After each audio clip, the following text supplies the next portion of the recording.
On our last program, we introduced the subject of the Great Pyramid. We called it The Pillar of Enoch, Lost Legend of the Great Pyramid. The title of this DVD that we've been offering here at Prophecy in the News.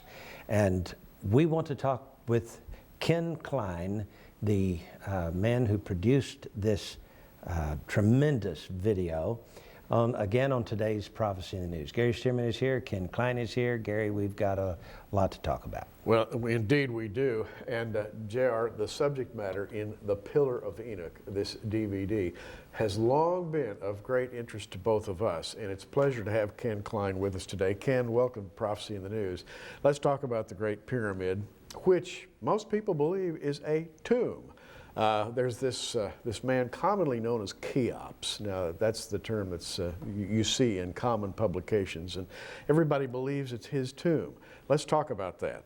Yeah, well, it's the basis for that belief goes way back in time, and today it's kind of built upon three what I call dubious facts of history. One is this Herodotus, who is known as the father of history, who in the 4th century BC decided to make a trip to the Giza Plateau where the Great Pyramid was built. And he was like very fascinated, like so many people are with the Great Pyramid. I mean, millions every year go there just to see this incredible, it's the first wonder of the world, and it's the last remaining wonder of the world. And it remains for a lot of reasons that we'll get into later in the program. But he went there about the 4th century BC to try to find out or figure out, you know, who built the Great Pyramid, how it was done, just same kinds of questions we're asking today. And so he went there at least 2,000 years after it was built. I mean, that's about the same distance it is from us to Jesus' time. And that's a lot of time. So how do you pick up on the trail of that? So basically what he did was he talked to the townspeople and learned that this was the tomb of Kufu. That was Cheops is the Greek name. And so then he tried to figure out how long it took to build the Great Pyramid. And he calculated that it took 30 years to build the Great Pyramid. And but when you look into his calculations and look at some of the external factors involved in his calculations, such as you know, how big was the Nile, how deep was the Nile, how did they move the blocks to boats and so forth. Under careful scrutiny, his calculations that don't make sense. And yet, if you went to Egypt today and you talked to Dr. Zahi Hawass, the head of the Department of Antiquities, he would stridently hold fast to, yes, Herodotus made the accurate calculations, and that's one of the first tenets upon which the idea of the tomb theory rests. But there's others as well. Well, let's talk about Kufu. Now, called Cheops, the Grecian form of his name. When we think of statues of pharaohs in Egypt, we think of the big Ramses statue. What, it's got to be like 120 feet tall. And we think of all these incredible statues. Right. Where are the statues of Kufu? Well, you know, that's one of the things they built it on too. Is this statue of Kufu. So I went looking for this statue of Kufu because I saw it in magazines, you know, and I thought, well, there's a statue of Kufu. So I tracked it down at the Egyptian Museum and went inside to look at it. And when I went into this site, I had a guide, by the way, take me in there. And when I saw it, I'm not kidding you, I started laughing. It was so ridiculous. It's this tall. That tall? It looks like it's carved out of soap. Really? It's 3 inches tall. And it says something, I think his name's written on it. And it was found like several hundred miles from the Giza Plateau. Wow. So you're going, well, how do you connect this teeny little statue with the Great Pyramid and make this quantum leap in logic that doesn't make any sense at all? So yet it's one of the tenets upon which they base the whole idea that the Great Pyramid is the tomb of Khufu, and it just is silly. Yeah, now let me mention that the Greeks call Herodotus the father of history. Father of history. But Flavius Josephus, in his writings 2,000 years ago, called Herodotus the father of lies. So that's how much he thought about Yes. Herodotus's writings. And there were so many things wrong with the writings of Herodotus that just didn't make any sense when compared to the writings of the Hebrews. And by the way, the writings of Flavius Josephus deal with the antiquities of the Jews, starts out with creation, talks about Noah, Seth, the flood, Moses, and all of the history of the Jews. And Flavius Josephus says we're correct. Mm-hmm. And that Herodotus just extrapolated his Exactly. own ideas into history. Right. Now, if you look at there's 2.4 million inner core blocks to the Great Pyramid. They average anywhere from 3 to 5 tons each. 2.4 million blocks that had to be carved out, moved across the river, which would have been, when you see how big the Nile is and how it overflooded in the rainy season, so your actual time that you could have worked on the Great Pyramid would have been cut to 9 months, and then they didn't have lights at night, they don't have night lights. They would have had to lay, to fit into Herodotus's time frame, they would have had to put a stone in place every minute and a half, 24/7 for 20 years, nonstop, to fit into his time frame. And that doesn't even include the time it took to cut out the casing stones, which were 15 tons each and carved on each side to such a precision that when you put them together, it was the distance between the spaces was 1/50th of an inch, which the Egyptians filled with mortar. So this was Which who filled with mortar? They were the builders of the Great Pyramid. Put mortar in between the joints. Okay. You go, well, I mean, if it's 1/50th of an inch, isn't that tight enough? I mean, what's the point of the mortar? And obviously it was to keep out seawater. Yeah. They sealed that thing up. And so how long would it have taken? It couldn't have been done in a 20-year period. No way. And how many casing stones? The casing stones, we calculated 144,000, which is another interesting Fascinating number, isn't it? But there's just no way that Herodotus's calculations were accurate. It would have taken a lot longer. So basically, the Egyptians didn't build a Great Pyramid. They did not build a Great Pyramid. Let's talk about one more thing before we leave this subject. That is that English archaeologists back in the 19th century visited the pyramid, started measuring it and so forth, going inside. One of them claimed to have found an inscription. Now, this brings us to another subject. All over Egypt, everything has inscriptions written on every side of it.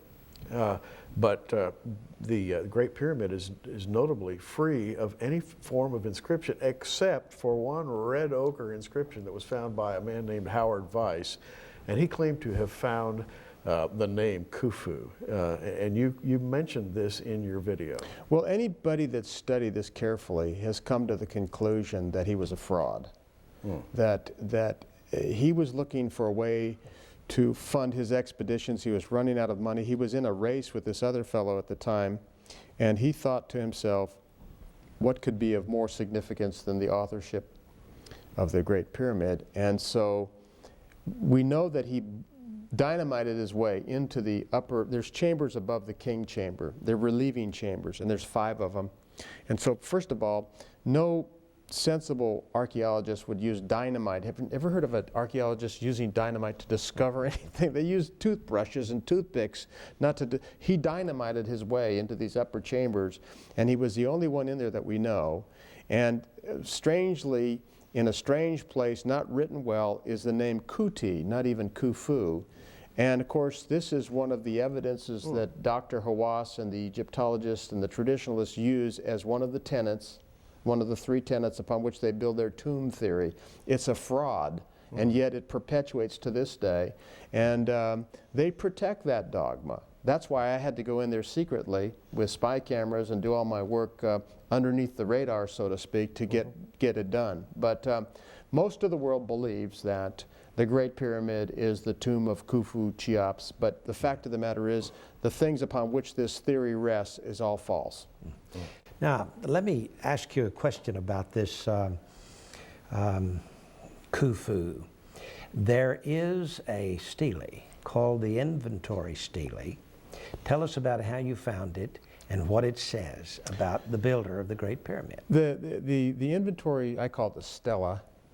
Stele is fine. It's S-T-E-L-E. You could pronounce it either way. The inventory Stele was, more was known about it decades ago, and recently the knowledge of it has been covered over. And decades ago, when it was deciphered and understood, it was written on there that Khufu claimed that he was not the builder of the Great Pyramid, that he only was doing repair work on it.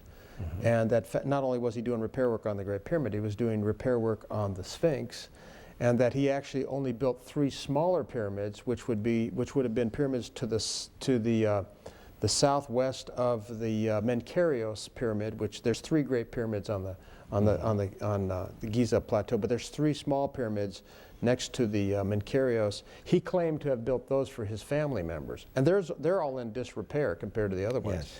So he never claimed that he was the builder of the Great Pyramid. In fact, he said he was not.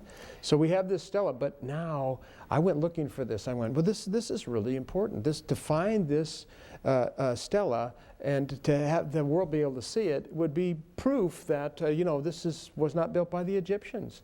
Mm-hmm. And where did you find it? I went looking for it in the Cairo Museum, and they told me they said no, it's over by the Sphinx. So I went over there looking for it, and I found it, but it's all covered over with wood and metal. You cannot read it even if you wanted. Nobody's going to open it up. So they're suppressing the truth of it to maintain the integrity of their dogma, which rests on these false tenets. But I think another really fascinating thing is that wherever you go in Egypt, you can go to Luxor, you can go anywhere, and on their temples, in their tombs, everywhere you look, in the step pyramid down there to the south to the south of the Great Pyramid, I went underneath. There's hieroglyphics. There's wall paintings depicting Egyptian life, where you see Egyptians hunting with spears and carrying geese over their shoulders of their kills. Everywhere you look in Egypt, you see wall paintings or hieroglyphics, but you cannot find anything in or on the Great Pyramid or on the Khafra Pyramid or on the Menkerios Pyramid. They have nothing, which is strange. Not only is it strange, it's like so conspicuous by its absence. You have to say, well, why would they miss this? And the only conclusion is because they were built before the Pharaonic period, when they honored the gods of Egypt. There's no honor to any of the gods. You would think that whoever built that would honor the god that he worshipped, but there's nothing. There's not any clue that this was built by the Egyptians. There's not any depiction of Egyptian life either. Well, the Egyptians were idolatrous. They did not worship Jehovah God. In fact, were opposed to him. And what we have in Isaiah, in that day there shall be an altar to the Lord in the midst of the land of Egypt, and a pillar at the border thereof to the Lord, mentioning the Great Pyramid as an altar to the Lord. How could the Egyptians have built an altar to the Lord? That's the big question. That's a great thought. I had never considered that before, but that goes right to the very point that we're trying to make here. Now, the Egyptians are Hamitic. They come from Ham. Shem, Ham, and Japheth were the sons of Noah. The interesting thing about the Hamites is that Cush, his son was Nimrod, who built the Tower of Babel, yeah, which appears to be another pyramid. And then after the dispersion of the 3 various lines of the human race into 3 different races, as they traveled from the Mesopotamia Valley to all parts of the world, the Hamitic people went down into Egypt and established the Egyptian dynasty. That seems like when it started, yes. Yes, and so the pyramid was already there when they got there. Yes, and not only did the Egyptians have this egocentricity about them, because you can see it in the giant statues of Ramesses and all these kings. In fact, when you go to Luxor, if you've never been to Egypt, it's fantastic. Luxor is up the Nile. You see these amazing temples built, and every pharaoh built bigger than his predecessor. And so because they want to make their statement, this is who I am, this is my statement. And when you see even Ramesses, his wife is really small compared to how huge he is. And you see these gigantic, that's what makes this little statue of Khufu such a joke. And so they were very egocentric, trying to outdo their predecessors. But when you get to the Giza Plateau, the first pyramid that was built was the Great Pyramid, the first wonder of the world, the only remaining, and every one of them shrunk. So the pharaonic egocentricity is not contained in the 3 pyramids on the Giza Plateau, because each subsequent pyramid is smaller. And when you couple that together with the fact that they're in alignment with the stars in the belt of Orion, this seems to be like a reflection of it's like a star map on Earth trying to tell us something. So this was built with such precision and with such an attention to the stars that it goes beyond the capacity of primitive people carrying geese over their shoulders and holding spears. Where did this technology come from? It certainly couldn't have come from the Egyptians. They didn't have it. Now today, if you take the surface of the earth and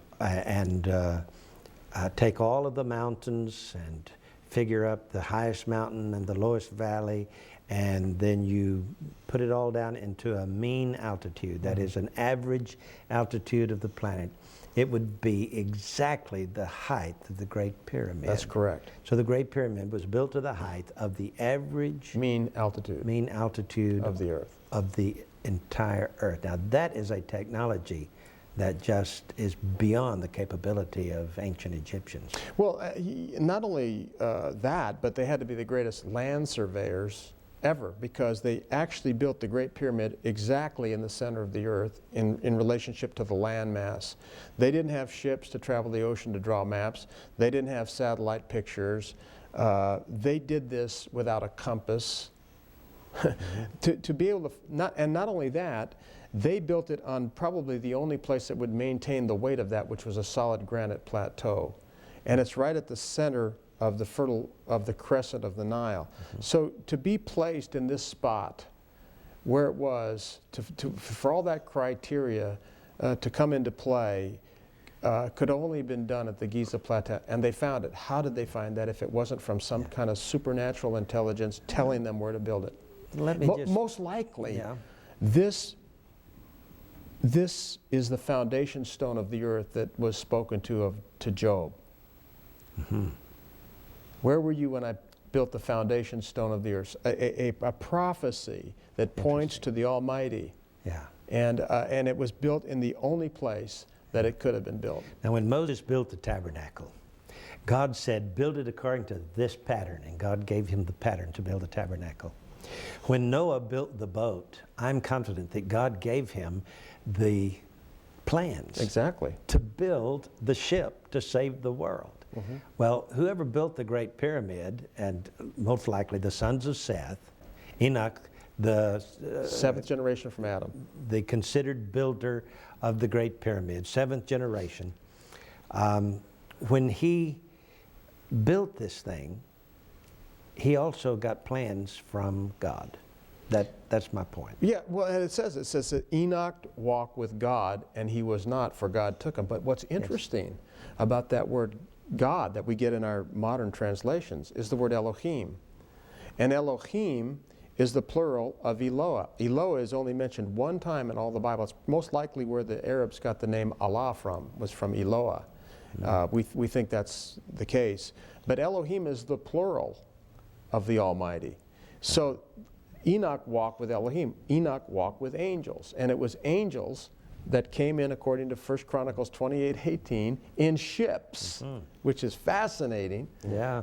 And counseled him and taught him how to build this thing, the dimensionality of the science that would have to go into it. The pyramid is built in such a way that the base is actually curved on each side at the same proportion as the circumference of the earth. So Enoch knew, and the people that built the pyramid knew, that the earth was round at least 3,000 years before Christ, a knowledge that wouldn't come to us until, what, 12, 13, 14? Well, they were still arguing that the earth was flat during Columbus's time. Yeah. So these people had supernatural knowledge.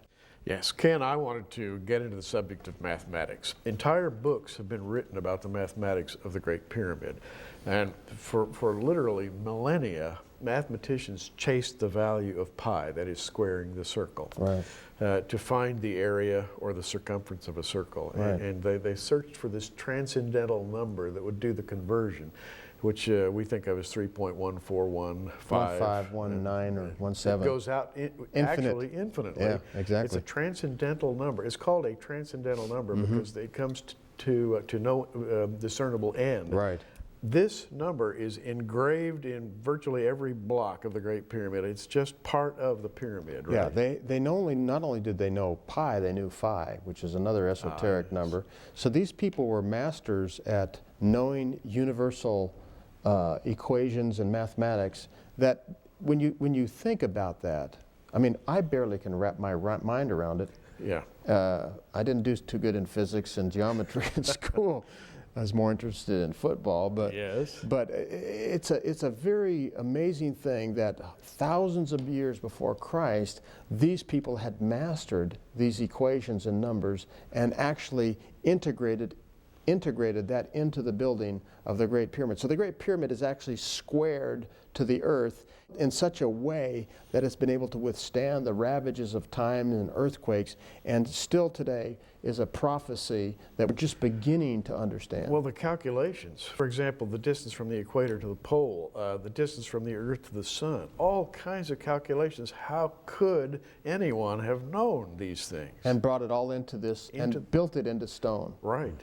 So that it would endure, like paper would have burned or been destroyed in the flood. So we have it encrypted into this incredible repository of information. And I should say that this sounds complicated as we're discussing it, but in fact, on your video, you make it relatively plain with diagrams and so forth. So it brings it down to the level where everybody can understand. Yeah, we went to great pains to make animations of those diagrams so people it would have a great visual.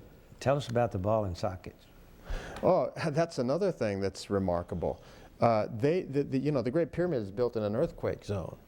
And so what they did was that at each corner of the pyramid, they built into the ground a notch. It's probably 6 to 8 inches in depth, so if there was an earthquake, the pyramid wouldn't slip and move around. It was like a ball and socket joint that we'd have in some of our big skyscrapers today, so that it would actually hold the Great Pyramid in place. And that pyramid hasn't even moved a fraction of an inch in over 5,000 years. Never settled.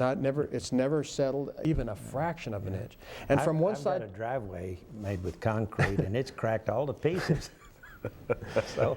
you know, I know what you're talking about. that's another thing. When you look, for example, at the Third Dynasty pyramids, and knowing that the Third Dynasty only lasted 50 years, and the theory is that the builders of the Great Pyramid advanced the knowledge of the Third Dynasty to the Fourth Dynasty, which is the alleged time that the Great Pyramid was built. And then you go to the Fifth Dynasty, there's a quantum leap from the Third to the Fourth Dynasty, and a return to the technology of the Third Dynasty and the Fifth Dynasty that the Egyptian historians can't explain. So how come this jump and then return back to this? Obviously, the Great Pyramid was built before Egypt was Egypt. It was built before Egypt was Egypt. Before the flood. Before the flood.